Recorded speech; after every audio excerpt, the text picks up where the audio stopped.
Saudi Arabia और Bahrain जो है वो भी यूपीआई सिस्टम को जो है वो अडॉप्ट करना चाहते हैं। अब इंडिया की जो मईशत है ना, दुनिया की बेहतरीन मईशतों में से एक मईशत है। आप उनको अपना कंपटीटर कैसे मान रहे हैं इंडिया को? ठीक है। आप तो जो नीचे वाले मुल्क हैं उनमें भी टॉप 10 में भी नहीं है, आप तो सबसे नीचे हैं। भाई मैं कहता हूँ जिनका कबाड़ भी बिक रहा है अब उनका इंडिया का, वो इस तरह कि रशिया ने जो टैंक बेचे थे वापस खरीद रहा है उनसे। वो कंट्रीज इतना रैपिडली प्रोग्रेस कर रहे हैं कि हम उनका मुकाबला तो मुझे तो नहीं लगता कि मतलब कर सकेंगे। दुबई ने आपको बहुत ज्यादा डिग्रेड कर दिया है। दुबई ने आपके साथ वो किया जो इंडिया भी नहीं कर रहा आपके साथ। आपने जो उनका डील भारत के साथ है उससे $17 बैरल महंगा किया आपने पर बैरल, वो $52 पर बैरल का ले रहे हैं। फोर्ब्स की लिस्ट अगर हम चेक करें तो रतन टाटा का नाम आता है उसमें, उसके अलावा उनका वो है क्या नाम है, मुकेश अंबानी, वो फोर्ब्स की लिस्ट में टॉप 5 में आते हैं। 2 साल के बाद सबसे उन्होंने एक खबर छोड़ी है कि मोदी गवर्नमेंट ने उनको थ्रेट किया। अगर इसरो का पता है? जी मुझे इसरो का पता है। स्पार्को का पता है आपको? स्पार्को का नहीं है पता। देखिए ये हाल है कि जो पाकिस्तानी मतलब इदारा है उसका नहीं पता। आपको आज याद आया है कि आपने मोदी जी के ऊपर ये एलिगेशन लगानी थी? पहले आप सोए रहे हैं कुछ, आप क्या स्मोक करके सोए पड़े थे?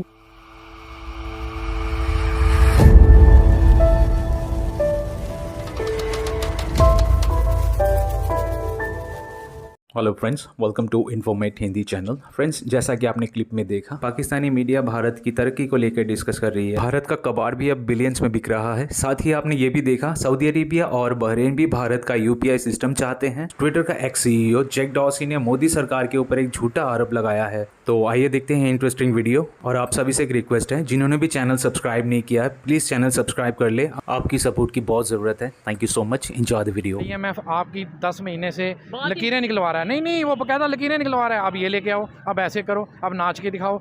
अब ये हर काम कर रहे हैं उसके मुताबिक, मगर वो फिर भी आपकी बात नहीं मान रहे। कोई दोस्त मुल्क आपकी बात मानने को तैयार नहीं है। सऊदीया, दुबई, कुवैत, ये तुर्की, कतर, 1 टका नहीं आपको दिया। आपने कितने दौरे किए हैं, अरबों रुपए लगा दिए दौरों पे, और 1 टका आप वहाँ से नहीं लेके आए। हम कभी तुर्की जाते हैं, आम ले जाते हैं, कभी जाते हैं, मतलब ये सब ड्रामेबाजी कर रहे हैं। ये सारे करप्ट हैं, ये सारे करप्ट हैं। हमें इवन सऊदीया, दुबई, कुवैत, इनकी भी बात नहीं माननी चाहिए। ये भी हमारा नजायज़ इस्तेमाल करते हैं। अब दुबई ने इतने शानदार किस्म के लग्जरी स्टेडियम बना लिए हैं, हमारी क्रिकेट उसने बिल्कुल तबाह कर दी है। ऐसे ही है। हमारे सियासतदान ये सोचते नहीं है। हमारा हर मैच होता है, चलो जी दुबई, हम हिंदू PSL मुस्लिम हो रहा है, करते चलो जी रहते हैं। दुबई में मंदिर बन रहे हैं, वो सऊदीया में जनाब, मंदिर दुबई ने आपको बहुत ज्यादा डिग्रेड कर दिया है। दुबई ने आपके साथ वो किया जो इंडिया भी नहीं कर रहा आपके साथ। ठीक है। सारी क्रिकेट उठा के ले गया, सारी मईशत उठा के ले गया, पढ़े लिखे नौजवान सारे चले गए यहाँ से। अगर हम इकोनॉमिक सुपर पावर की बात करें तो इमर्जिंग सुपर पावर बन रहा है भारत। डे बाय डे अगर देखें तो बहुत तेज़ी से ग्रो कर रहा है। आप स्पेस प्रोग्राम देख लें, आप उनका हेल्थ सेक्टर देख लें, मतलब किस किस चीज़ का मैं नाम लूँ, हर चीज़ में तो उन्होंने मतलब झंडे गाड़े हैं अपने। इंडिया वाले जो लोग हैं ना, वो आप उधर आईटी देख लें कितनी आगे जा चुकी है। इवन के फोर्ब्स की लिस्ट अगर हम चेक करें तो रतन टाटा का नाम आता है उसमें, उसके अलावा उनका वो है क्या नाम है, मुकेश अंबानी, वो फोर्ब्स की लिस्ट में टॉप 5 में आते हैं। तो वहाँ के लोग, अब गूगल का सीईओ आप देख लें, वो भी एक इंडियन है। वो कंट्रीज इतना रैपिडली प्रोग्रेस कर रहे हैं कि हम उनका मुकाबला तो मुझे तो नहीं लगता कि मतलब कर सकेंगे। अगर इसरो का पता है? जी मुझे इसरो का पता है। मैंने मूवी देखी थी अक्षय कुमार की, मिशन, वो जो मिशन मंगल है, वो देखी हुई है। और स्पार्को का पता है आपको? स्पार्को का नहीं है पता। देखिए ये हाल है कि जो पाकिस्तानी मतलब इदारा है उसका नहीं पता, स्पार्को पाकिस्तान का है। और इसरो का आपको पता है? इसरो का क्या बताया, क्या थोड़ा बताना चाहेंगे? तो बड़ा वैसे इंटरेस्टिंग है। इसरो के बारे में भाई मुझे बस यही पता है कि मतलब उनका एक स्पेस प्रोग्राम था। उन्होंने रिसेंटली मतलब अपनी न्यू टेक्निक इन्वॉल्व करके मार्स के ऊपर वो गए, चाइना से भी पहले। मतलब अभी चाइना के जा रहा था, लेकिन बाद चाइना का फ्लॉप हो गया था, तो फिर इंडिया को मौका मिला तो उन्होंने इंडिया मतलब जाके दिखाया वहाँ पर, और वो भी बहुत कम वेजेस के साथ। मतलब उनको मतलब जब मार्स पे जाने का उनके जो एक्सपेंसेस थे वो बहुत ही ज़्यादा कम थे। इवन कि मैं एक बार देखा था, नरेंद्र मोदी बता रहे थे कि शायद एक जगह से जाने का अगर डिस्टेंस 10 रुपीज़ है ना, तो वो मार्स पे 10 रुपीज़ पर किलोमीटर के हिसाब से गए हैं। और आपको पता है रीयूजेबल रॉकेट्स भी वो लॉन्च कर चुके हैं, मतलब जिसमें कॉस्ट कितनी ज़्यादा मतलब कम पड़ती है। बिल्कुल बिल्कुल। और वो टेक्नोलॉजी भी उन्होंने मार्स पे जब वो गए थे तभी उन्होंने सोलर एनर्जी को यूज़ करके, मतलब उन्होंने पेट्रोल के फ्यूल को बिल्कुल कम यूज़ किया एज कम्पेयर टू बाकी। मतलब जैसे अगर हम नासा की भी बात करें ना, तो उनसे भी मतलब बेहतर तरीके से गए। वो पता है नासा में भी 40% साइंटिस्ट जो हैं वो इंडियंस हैं। इंडियंस बिल्कुल ऐसे ही है, बिल्कुल ऐसे ही है। वो लोग ना जिस तरह से मतलब एफर्ट कर रहे हैं, अगर हम उनके लेवल पर जाकर एफर्ट करें तभी हम पाकिस्तान के लिए भी कुछ अच्छा कर सकेंगे। अदरवाइज तो फिर मतलब हम देखते रहेंगे कि वो एक दिन सुपर पावर्स में भी चले जाएंगे, चाइना को भी बीट कर जाएंगे। लगता है कि जो स्पेस प्रोग्राम है उसमें पाकिस्तान कहाँ स्टैंड कर रहा है इस time? Space program I think अभी तो स्टार्ट भी नहीं हुआ पाकिस्तान का।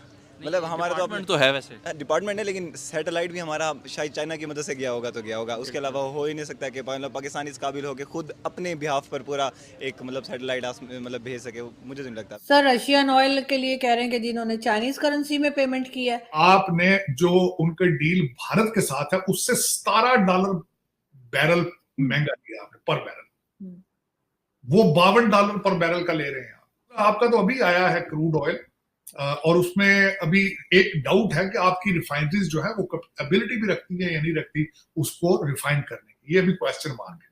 लोगों ने तो अभी जश्न मनाने शुरू कर दिया ना, अभी वो ढोल बजाना शुरू कर दिया, भाई वाह जी वाह। जो इस वक्त सबसे जो चल रही है खबर, वो ट्विटर के पिछले सीईओ जो है जैक डोर्सी, उन्होंने एक वो कहते हैं कि 2 साल के बाद उन्होंने एक खबर छोड़ी है कि मोदी गवर्नमेंट ने उनको थ्रेट किया था। इस वक्त यहाँ पे अमेरिका में भी बड़ी डिस्कस हो रही है, भारत के अंदर भी डिस्कस हो रही है, लेकिन उसमें 2 चीजें मैं जो इंटरेस्टिंग शेयर करना चाहूंगा। एक तो आपके सुनने वाले देखने वालों को चाहिए कि जैक डोर्सी की पहले तो तस्वीर देखें, उनके नाक, उनका जो नोज है, पियर्स है, अजीब सा उनका हालात है। और मुझे एतराज ये है कि ट्विटर इलन मस्क से पहले एक बड़ा अजीब तरीके का एक इंस्टीट्यूशन था, मैं उनसे एग्री नहीं करता। मिस्टर जैक डोर्सी, आपको 2 साल के बाद अब होश आई है, क्योंकि जब किसान मोर्चे के तो 2 साल गुजर चुके हैं, आपको ट्विटर से 2 साल हो चुके हैं। आपको आज याद आया है कि आपने मोदी जी के ऊपर ये एलिगेशन लगानी थी? पहले आप सोए रहे हैं कुछ, आप क्या स्मोक करके सोए पड़े थे? मुझे लग रहा है कि आपने कुछ ज्यादा चीजें स्मोक कर ली है, क्योंकि आपके हुलिये से नजर आ रहा है कि आप मोस्ट ऑफ दैट जो आप टाइम है यू आर स्मोकिंग। वो अमेरिका के अंदर होता है, आर यू स्मोकिंग समथिंग?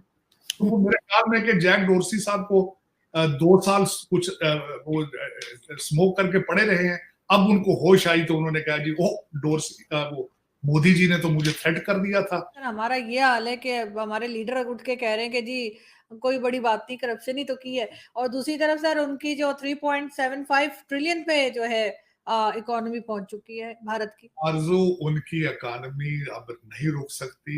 वो इकोनॉमी मैं कहता हूँ जिनका कबाड़ भी बिक रहा है अब उनका इंडिया का, वो इस तरह कि रशिया ने जो टैंक बेचे थे हम वापस खरीद रहा है उनसे, बर्मा से और इंडिया से जो उन्होंने रशियन टैंक बेचे थे बहुत पुराने अरसे में, अब उनके पार्ट और दूसरी चीजें भारत से वापस ले रहे। वो तो भाई उनका कबाड़ भी बिक रहा है, उनके तो पता नहीं गुड लक ऐसी है उनकी, वो तो तरक्कियों में उनकी तरक्की तो रुके।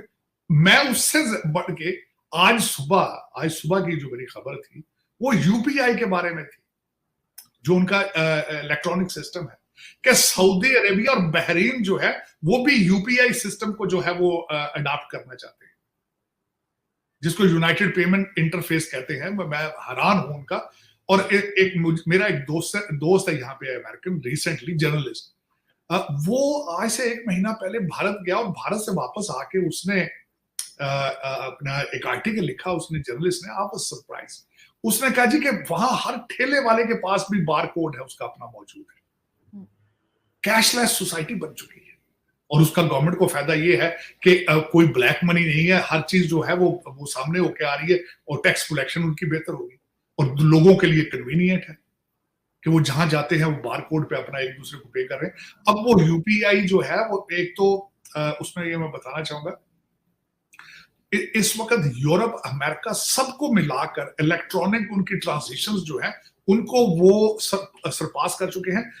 यूपीआई ट्रांजेक्शन $1.5 ट्रिलियन ईयर उनकी ट्रांजेक्शंस हो रही, तो अब कौन उनको मैच कर पाएगा?